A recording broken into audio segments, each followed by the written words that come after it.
बैसाख के महीने में नवमी तिथि को माता जानकी का प्रागट्य हुआ है। पृथ्वी से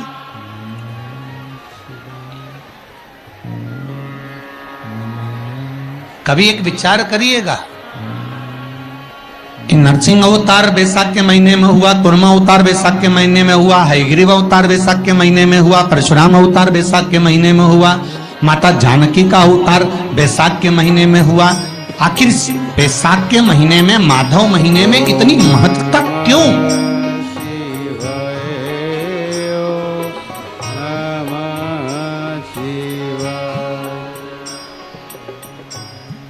बैसाख के महीने में पड़ने वाली एकादशी, चतुर्थी, प्रदोष, अमावस्या, पूर्णिमा, शिवरात्रि, ये सभी इतनी महत्वपूर्ण क्यों हो जाती है?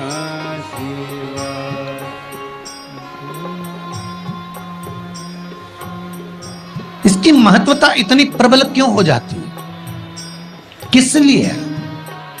क्योंकि बैसाख का जो महीना पड़ता है, सूर्य की संपूर्ण तपन, सूर्य देव अपने पूर्ण तेज के साथ में मृत्यु लोक के निवासियों पर, चाहे जलचर हो, थलचर हो, वायुचर हो, चाहे जो जीव हैं, उस पर जब किरण फेंकते हैं तो संसार का जो मनुष्य है उस पर जब ताप पड़ता है तो ताप पड़ने के कारण उसके मुख से भगवान का नाम निकल ही जाता है, स्मरण नाम निकल ही जाता है। जब उसके मुख से भगवान का नाम निकलता है तो वो भगवान की शरणागति खुद ग्रहण कर लेता है स्वयं।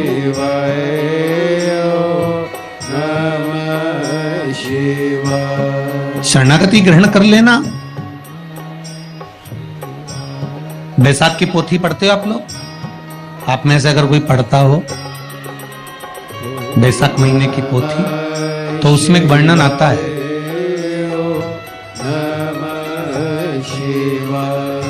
गीता प्रेस गोरखपुर के कल्याण अंक में भी आप ये पावन बैसाख चरित्र श्रवण कर सकते हैं। उसमें बैसाख महीने की पोथी में 10वें दिवस की कथा में 10वें अध्याय में एक व्याध और शंख मुनि का चरित्र आता है।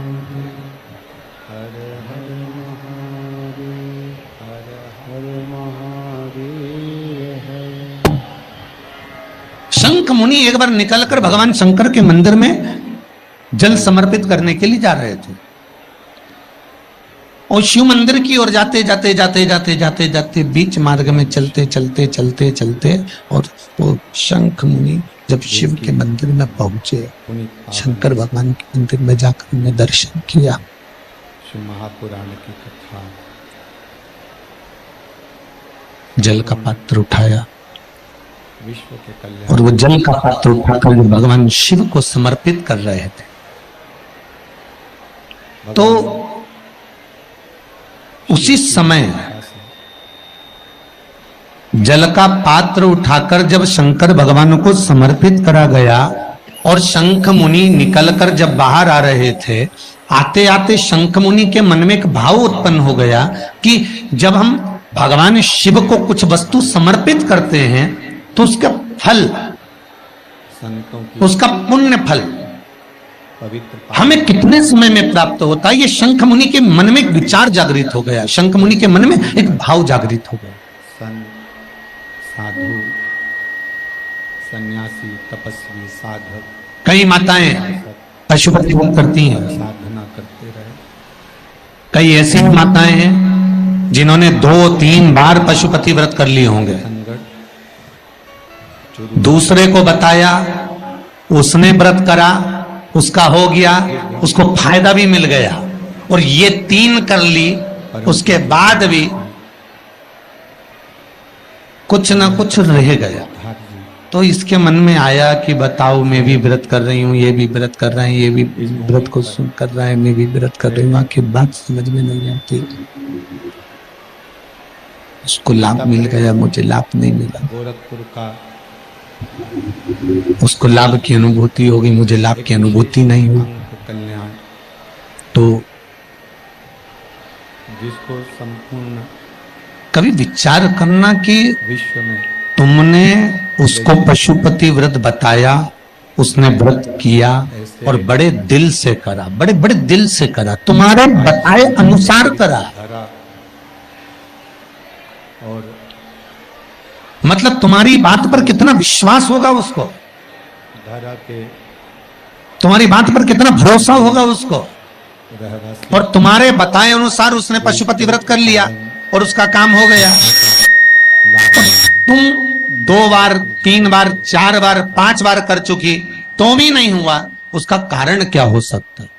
उसका एक कारण है, तुम्हारी बात पर उसने विश्वास कर लिया, पर तुम अभी विश्वास पूर्ण रूप से कर नहीं पाई हो। तुमने ये सोचा है कि दुनिया कर रही है तो अपन भी कर लो। एक बार महाराज ने बोला है कर लो, देखा जाए।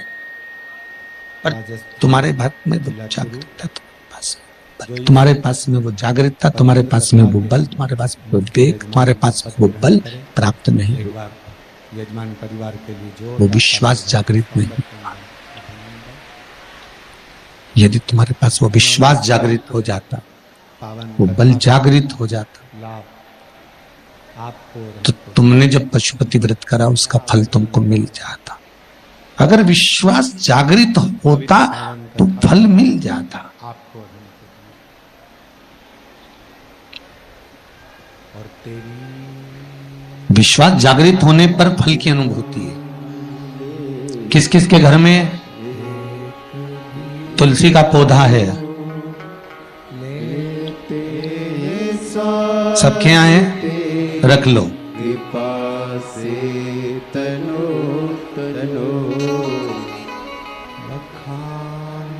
कहाँ लगा है? घर के अंदर कि घर के बाहर? घर के बाहर, ठीक है। दिया लगाते हो? अच्छा, कौन है वो जिस तुलसी मैया को दिया लगाते हो? कौन है वो? बोलते तो जाओ जरा जल्दी जल्दी। माता है। घर में जो सास है वो कौन है? वो भी बोलो तो जम के बोलो जरा। माता है। भगवान बैसाख का महीना चल रहा है, बहुत जोरदार गर्मी पड़ रही है, बहुत जोरदार गर्मी, खूब जोर की। तुम्हारी सास की कुर्सी असुरों ने मिल घर के बाहर लगा दो। मंथन किया।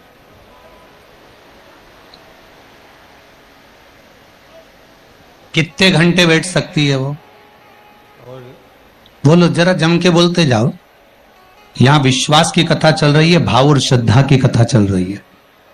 कितने घंटे बैठेगी वो? जब मंथन कर रहा अरे 1 घंटा भी जाने दो जी जियो। 15 मिनट ऐसी चिलचिलाती हुई धूप में वो बैठ जाए, बहुत कठिन बात, बहुत कठिन। जो प्रकट हुई तुम्हारे घर के दरवाजे पर तुलसी का क्यारा है, तुम उसको दिया लगाती हो, माता कहती हो, पूछती हो, पूजती हो। तुमने तुलसा महारानी से कहा, माँ बैसाख की गर्मी पड़ रही है, तेरे को गर्मी लग रही होगी, चल थोड़ी देर में तुझे अपने कक्ष में लेकर चलती हूँ, थोड़ी छांव में रख देती हूँ, तेरे ऊपर एक छत्र लगा देती हूँ, थोड़ा सा एक ब्लाउज का टुकड़ा पड़ा हुआ है, पीस पड़ा हुआ है, उसको मैं तेरे ऊपर डाल देती हूँ, जिससे तुझे गर्मी कम लगेगी। कभी विचार किया? सबसे पहली प्रागट्यता पिनाया है सबने। ए झूठे लियो, पाटीदार जी गाड़ी लगाओ जरा, सबका घर चला। केवल एक देख के तो आए कितों के घर में पिनाया है? माता ही ऐसी अरे देखा देखी में काम बिगड़ जाता है। संपूर्ण एक बार कक्षा 8वीं का पेपर था, बच्चों के लिए एग्जाम में लिखने को आ गया, दिल्ली की सबसे बड़ी मीनार का नाम लिखो। आगे वाले ने लिख दिया दिल्ली में कुतुब मीनार है। पीछे वाले ने आगे वाले का देखकर लिख दिया दिल्ली में कुतिया बीमार है। जितने बैठे हैं उसमें से 50, 100, 200 पूरी पृथ्वी का जो पाप भार है गौ माता अपने मस्त। अरे बोलो तो सही है वो उतना बहुत। अब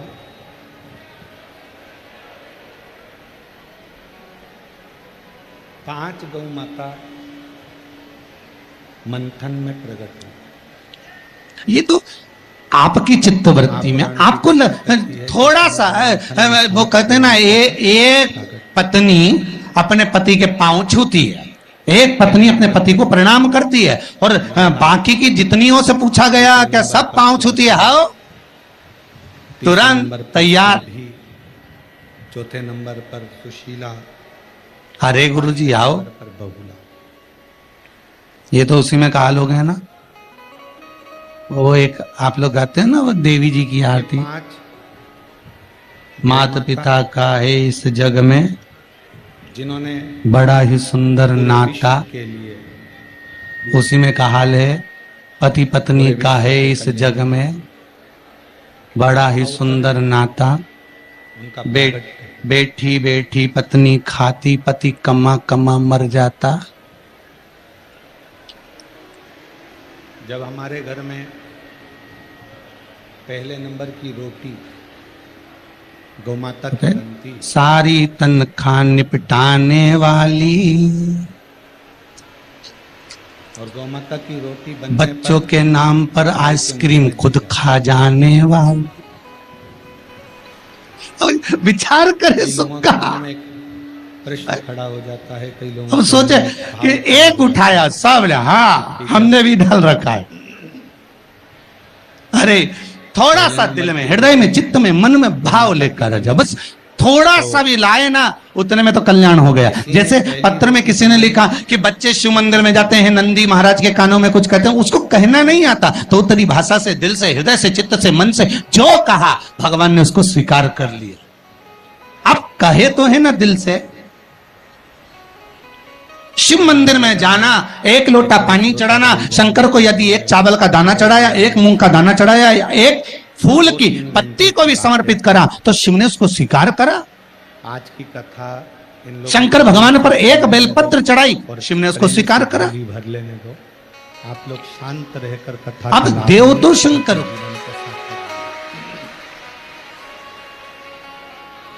2-2.5 घंटे के बाद में कोई नहीं पूछेगा कि जगह कहाँ। आप भगवान ओघड़दानी को प्रदान तो करो।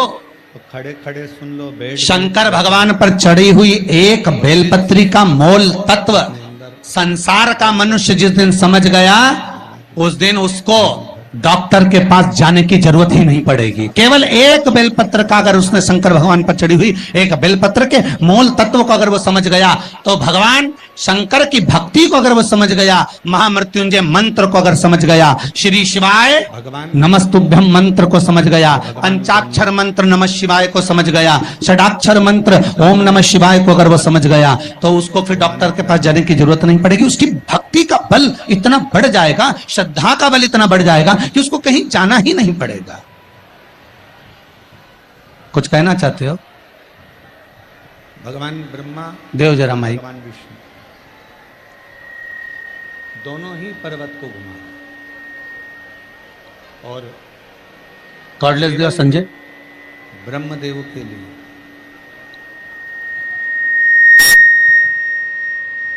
एक बेलपत्री का बल कितना प्रबल होता है, एक बेलपत्री का लक्ष्य तत्व कितना प्रबल होता है, कितना बलित होता है। वो एक बेलपत्र शिव को समर्पित कर, ठीक, आप एक बेलपत्र शंकर को समर्पित तो करो।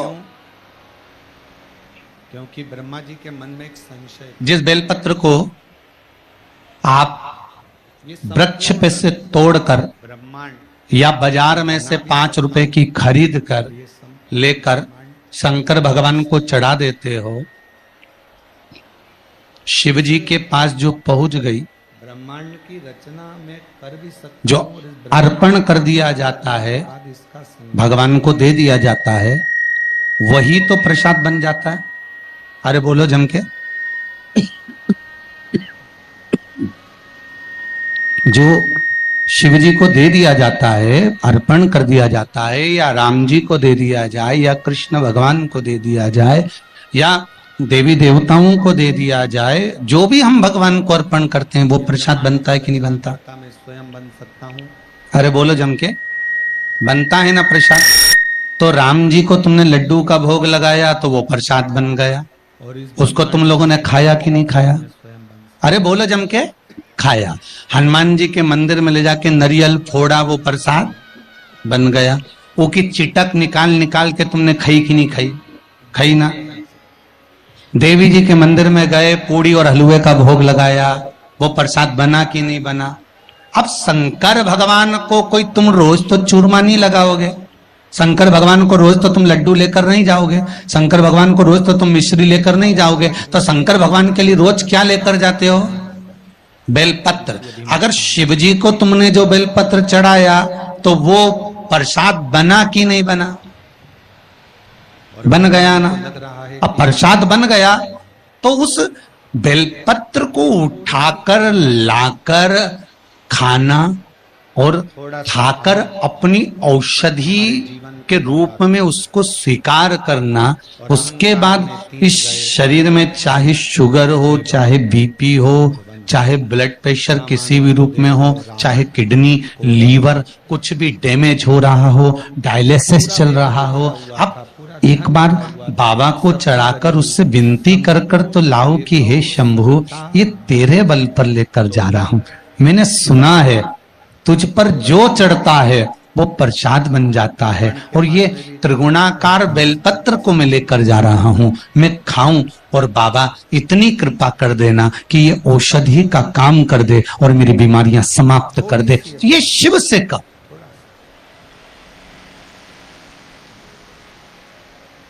और जब थोड़ी सी अभिमतता क्यों निर्माल्य बनकर फेंका जाए बेलपत्र को? आया तो ये सब कुछ नष्ट। शिव पुराण कर इस बेलपत्र के मूल तत्व को जिस दिन जानोगे, बैसाखी शिवरात्रि शिव महापुराण की कथा चल रही है रतलाम के इस पावन प्रांगण में, अभिमतता और लाखों लाखों लोग कथा को श्रवण कर रहे हैं। कल जितने लोग आए थे उससे 2 गुना लोग आए हैं, टेंट एक्स्ट्रा लगाया है। बता रहे थे कल संहार करता भी मैं हो 9 बीघा में टेंट लगा था, आज 18 बीघा में टेंट लगाया है तो भी जगह नहीं है बैठने के लिए, लोग खड़े होकर कथा सुन। निर्माण भी मैं करूंगा और संहार भी मैं करूंगा। अब ब्रह्मा जी को कौन समझाए? और 18